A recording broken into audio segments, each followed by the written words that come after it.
There was a story about a king. And this king was not yet sure whether he would embrace Christianity or not. Hindi siya sigurado kung talagang magiging Christian siya o hindi. And so he was searching, he was seeking God in his life. And one of the things that really bothered him was the fact that Jesus died on the cross. Okay? Alam niya si Jesus is king. He knows that Jesus is a powerful person. But he could not imagine why this great man would simply die on the cross. So what the king did was, pinatawag niya yung mga scholars in his land. He called for the scholars. He approached the theologians. Ito yung mga nagsastudy ng Bible. Ito yung mga talagang experts, no, when it comes to the scriptures. And he asked the theologians, sabi niya, why did Jesus die on the cross? And they explained to him, nako, katakot-takot na explanation. Talagang galing sa libro yung explanation. And the king was never satisfied with the explanation because they gave him a theological explanation, a very concrete, very precise explanation of why Jesus died on the cross. But the king was not satisfied. So he called for the philosophers. Yung mga philosophers naman pinatawag niya. Alam natin yung mga philosophers, ang lalalim mag-isip yan. So he asked the question, why did Jesus die on the cross? And again, the philosophers explained to him very deeply. But he was not satisfied with their explanation why Jesus died on the cross. And so after all the explanations, the king was not satisfied. And he was still searching, finding out why would Jesus die on the cross. Until one day, he decided to go to the street corners. Lumabas siya, he disguised himself as if ordinaryong tao lang siya. Then he went to the marketplaces.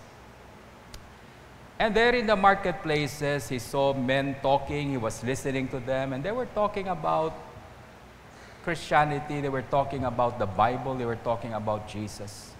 And he was listening, but yung question niya, yung tanong niya, why did Jesus die on the cross? Hindi pa rin nasasagot. Until finally, he started to pray, he started to cry out to God. Nandun siya nakaupo sa isang sulok at umiiyak siya. Then, when he opened his eyes, there was a little boy. Merong bata lumapit. At tinanong siya ng bata, bakit ka umiiyak? Sabi ng bata sa kanya. And the king told the boy his problem. Sabi niya, I want to know why Jesus died on the cross. Then he asked the child, sabi niya sa bata, do you know why Jesus died on the cross? And without hesitation, sinagot kaagad ng bata. And this is what the child told the king. Sabi niya, he died on the cross because he loves me. And that word, nung narinig ng hari yan, when the child said, he died on the cross because he loves me. It opened his mind, it opened his heart. Ang sabi ng hari, yan ang hinahanap ko. And then the king went back to his palace and embraced Christianity to be his way of life. Okay? And today, we have a question again here posed on us. Nagtataka ako minsan, why would Jesus ask questions kung alam niya naman yung sagot? Have you wondered why Jesus would ask you questions? Dito, tatanungin niya mga disciples niya, why would he ask questions when he already knows the answer? Why? Why? Because Jesus would like us to use our mind. Kasi pag hindi tayo mag-ingat, minsan hindi na natin ginagamit yung utak natin. Every day we live out our life not using our coconut. Okay? And so that we will be able to think, para mag-isip naman tayo, Jesus would ask questions.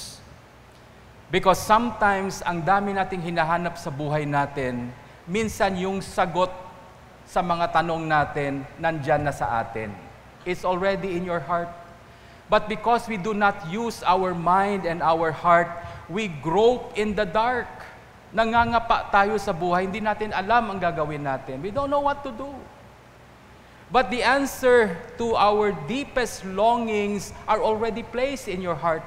That's why Jesus would ask questions for you to think, for you to use your mind, for you to use your God-given intellect, for you to use your heart.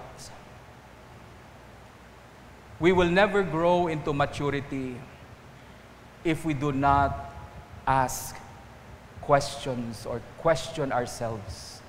One way for us to grow is to question.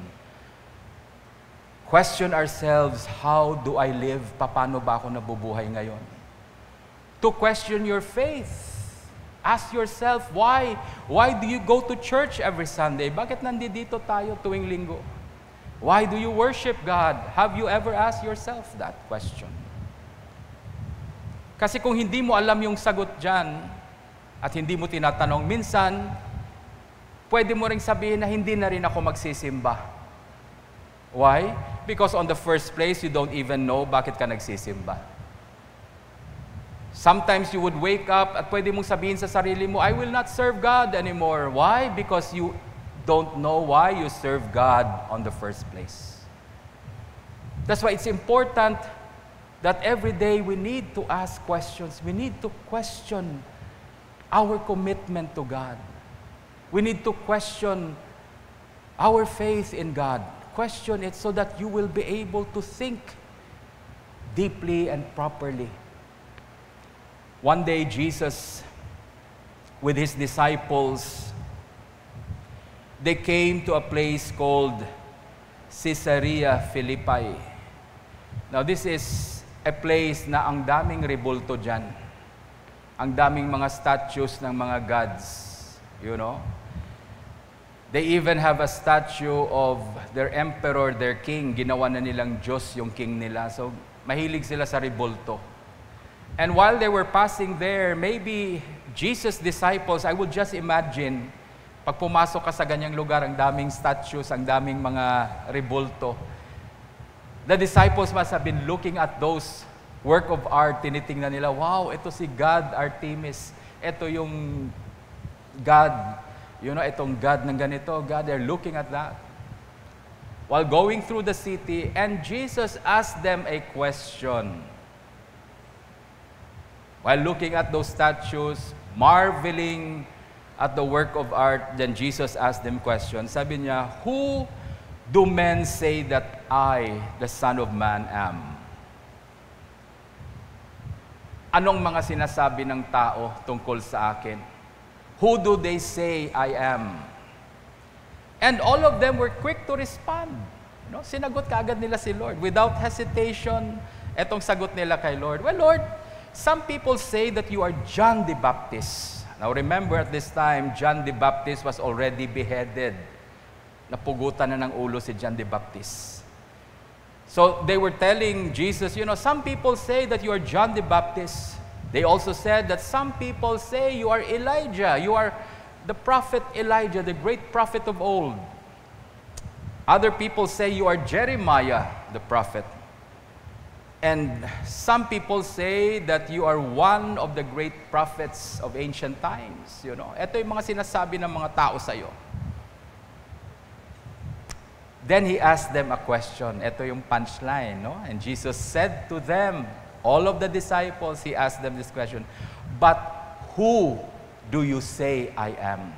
Para kimot Para kimo, sino ako? Walang sumagot. We can ask that question to ourselves. Sino si Jesus? We can talk theologically. Well, He's the Son of God who came down from heaven, Ang dami nating sagot.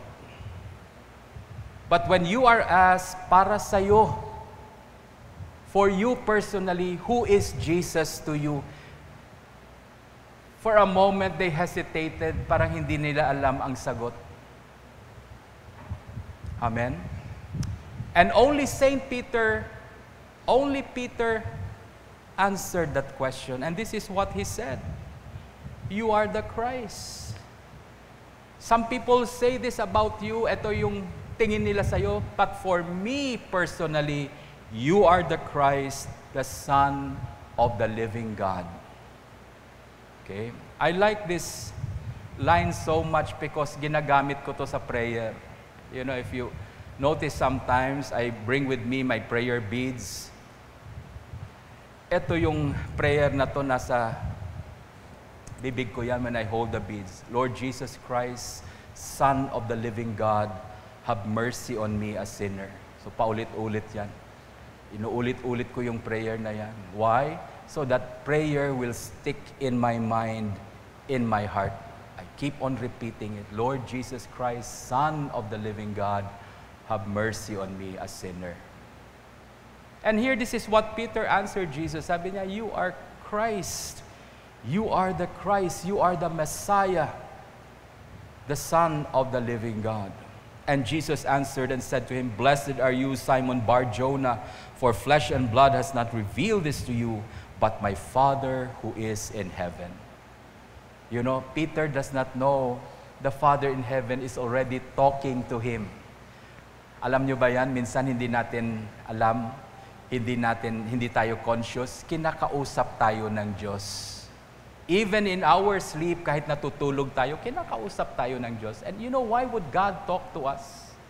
Because He wants to be with us. Amen? God wants to be with us. God wants to be with you. God wants to talk to you. It gives God so much delight when you talk to Him as well. So sabi ni Jesus, Simon, Bar-Jonah, flesh and blood did not reveal this to you, but my Father who is in heaven revealed this to you. My Father talked to you. My Father showed you who I am. And this question is very important for us dito sa St. Michael. Because this question is something that is being asked to us every day. Dapat itanong mo to sa sarili mo araw-araw, sino si Jesus para sa iyo? Now we can give Him religious explanations. We can be philosophical in our answer, but there is only one answer that will suffice, and that is the answer that will come from your heart. Who is Jesus to you? It is important. It is important that we know who Christ is in our life. Sino siya sa buhay natin. It is important that you become aware and conscious of that, because the more you're conscious of that, it will also open your eyes to see who you are in Him. Sabi nga sa convocation natin, go forth, you know, as a church. All of us are proclaimers of the Word. It's not just the priest. Ang tawag pala nila doon sa Manila, doon sa mga readers, proclaimers. They proclaim the Word of God. The deacon is the proclaimer of the gospel. But then, kinorek yan, sabi niya, it's not just the readers, it's not just the deacon or the priest who are proclaimers. All of us here today are proclaimers of the gospel. That's why when after the Mass, sasabihin ng deacon sa atin, you go into the world. You go into the world. Go back to the world and proclaim Christ. Not just with your words, but proclaim Jesus in your life. Live out what you have received in the church today. Freely you have received. Freely you shall give to the world. What do we receive today in the church? What do you expect to receive today in the church? You receive a revelation of who Jesus is in your life. Makikilala mo kung sino si Jesus sa buhay mo. Once you get that revelation in your life, you go out. You go out and you proclaim that to the world, who Christ is in your life. You know, I have spent many years trying to improve my theology. Bumibili ako ng libro, nanghihiram ako ng libro just to read, to know more about Jesus. So that when I go into the world, marami akong masabi tungkol kay Jesus. Sangkatutak na libro, sangkatutak na seminar ang inatenan ko just to know more and more and more about Jesus. So that I have something to share about Jesus. But it does not suffice. It is nothing compared to knowing Christ Himself personally. Nung clergy's retreat namin, the patriarch reminded us, priests and deacons, he reminded us, sabi niya, Jesus is not a subject that you need to study. Kasi minsan ang tingin natin kay Jesus, subject. Kaya bibili tayo ng textbook. Okay? Textbook about Jesus. There are many Christians today who will not go to church anymore kasi may Bible naman daw sila. So pwede silang, hindi na ako magsimba. Ba't pa ako magsisimba? Ang daming masasamang tao sa simbahan. I would rather just stay in my room where it is safe, where it is so comfortable to be a Christian. Just me and my Bible, I will know Jesus. Kaya doon sila sa bahay, binabasa yung Bible lang. Di nagsisimba, does not participate in the life of the church.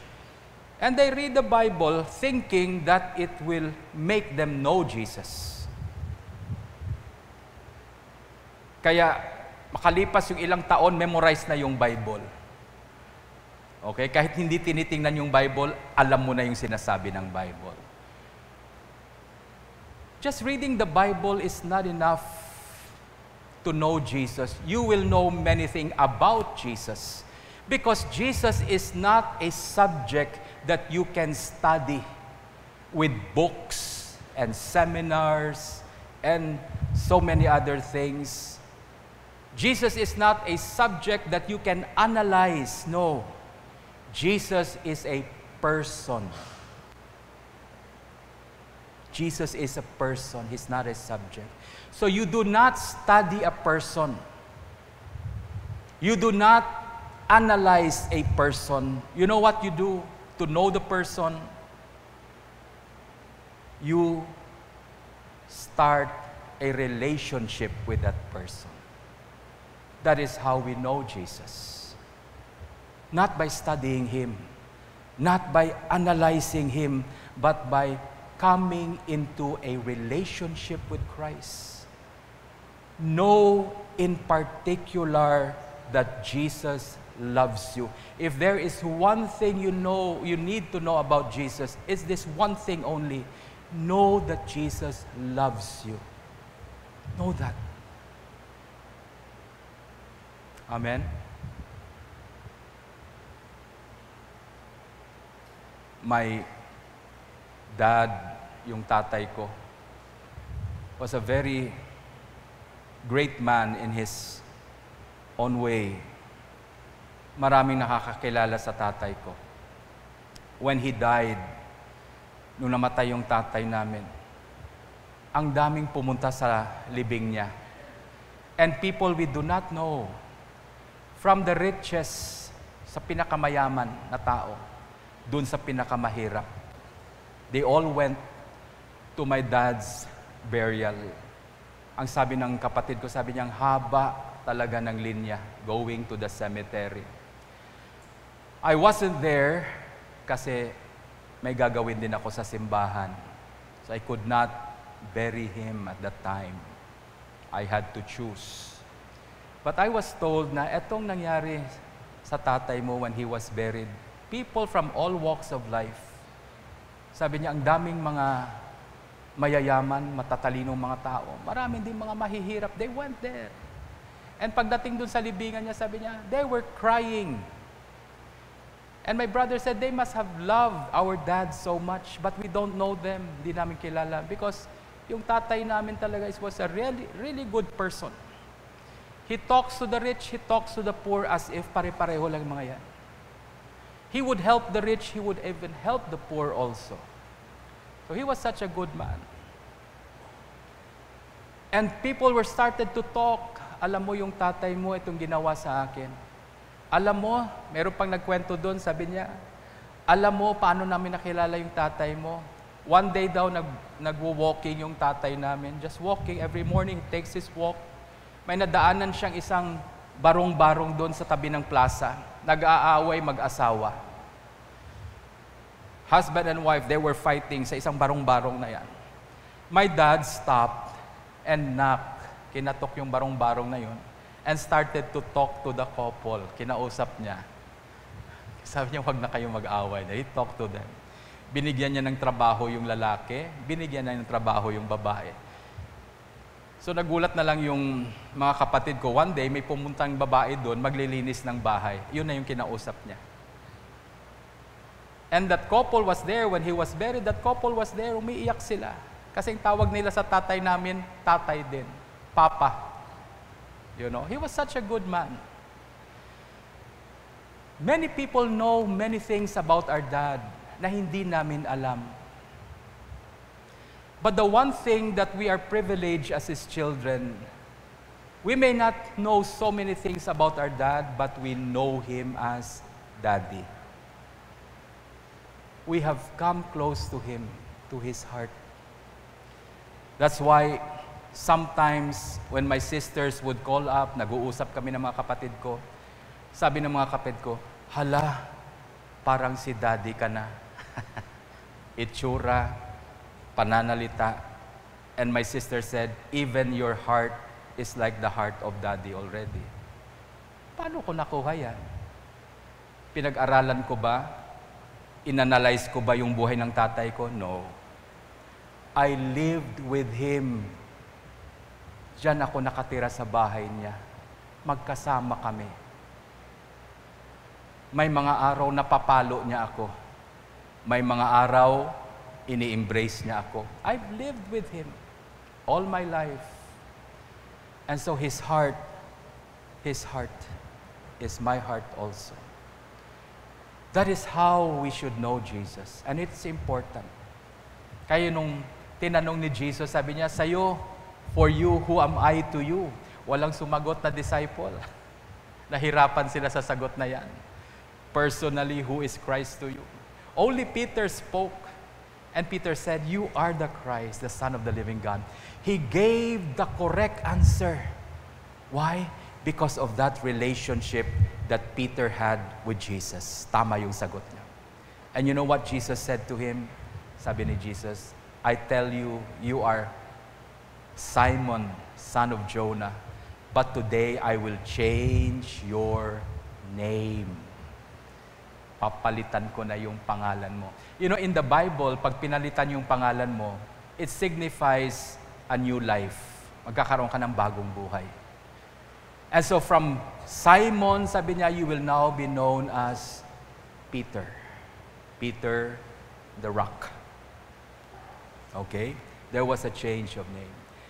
Because a relationship with Jesus, if you develop a relationship with Christ, it will change you. Babaguhin ka dahil sa relasyon na yan.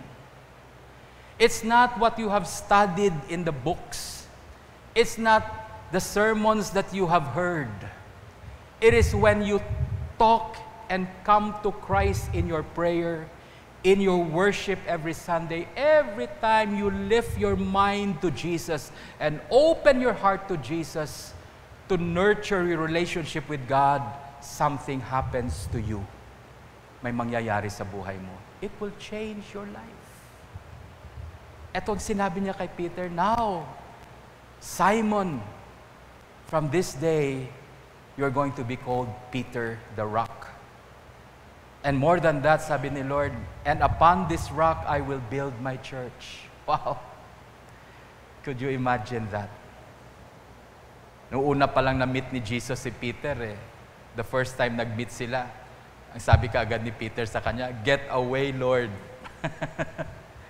Lumayo ka sa akin, sabi niyo ni Peter kay Jesus. Why? Because I'm a sinful man. Makasalanan talaga ako. Bad boy ako. Sabi ni Peter. Go away from me.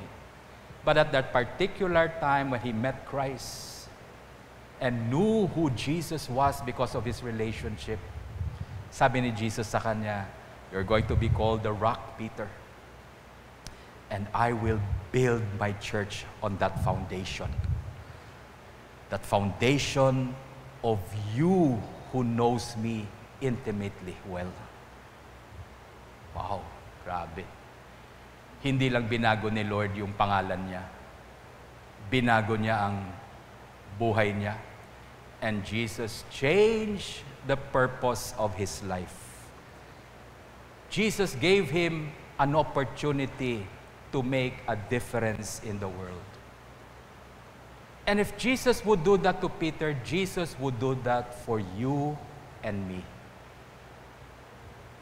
What do we need to do? All we need to do is to know Jesus. Yun lang. All we need to do is to know Jesus. Yan din ang sinabi ni St. Paul. Yan din ang sinabi ni St. Paul when he met Christ. Sabi niya, I have so many things in life. I am a scholar. I am a Pharisee of Pharisees. I am an intellectual. I have so much things in my life. But now, I consider them garbage, what I have, compared to the surpassing greatness of knowing Jesus.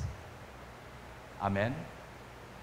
If there is one thing you need to know in life, there is only one thing you need to know. Know Jesus.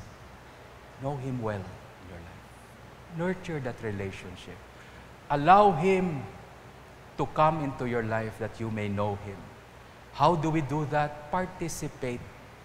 Participate in His Word. When you get your Bible, it's not the Bible, the Scriptures, but the Jesus that is veiled by the Scriptures. Yun ang hinahanap mo. It's not about reading the Bible so that you can become better than anyone else. Mas marami kong alam sa Bible. No, you read the Bible because you want to know Jesus where He is in that Scripture. Participate in the life of the church.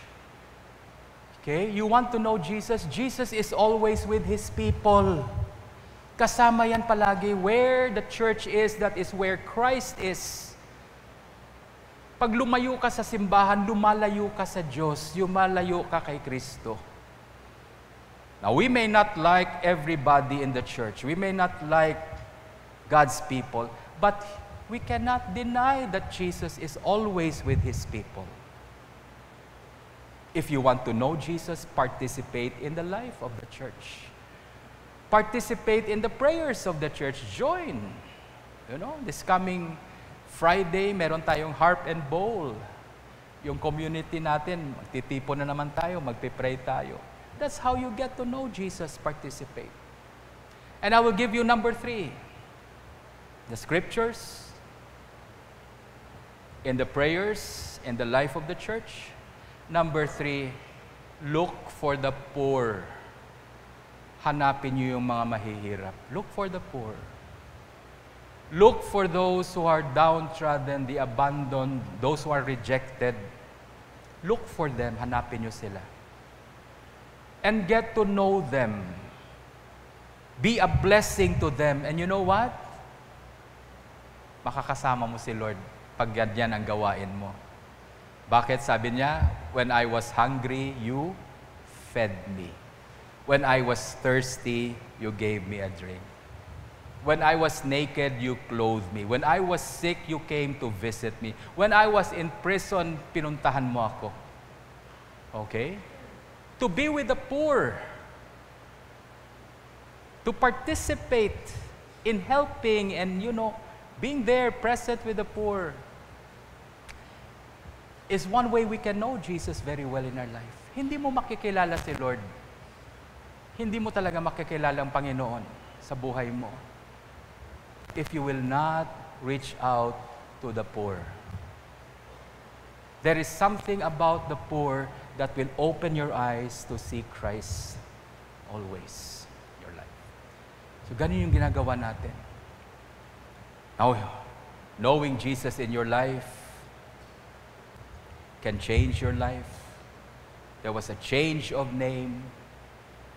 Now sabi ni Lord kay Peter, "Now Peter, I give you the keys of the kingdom."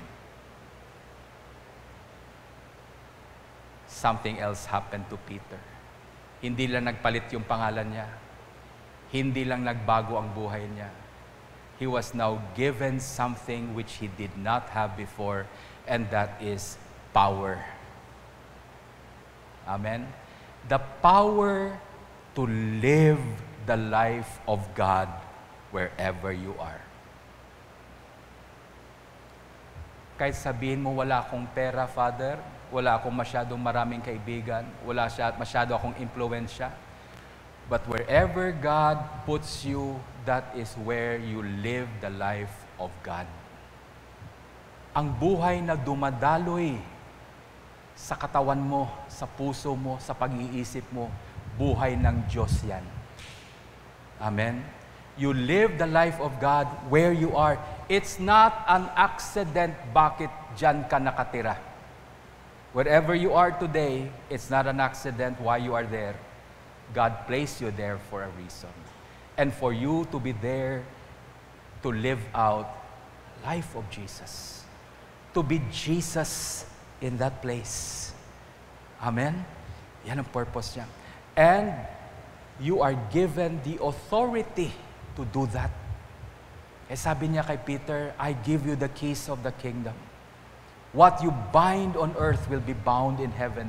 What you loose on earth will be loose in heaven as well. The power. You know, some people think na dahil nakaposisyon sila sa gobyerno, they have the power.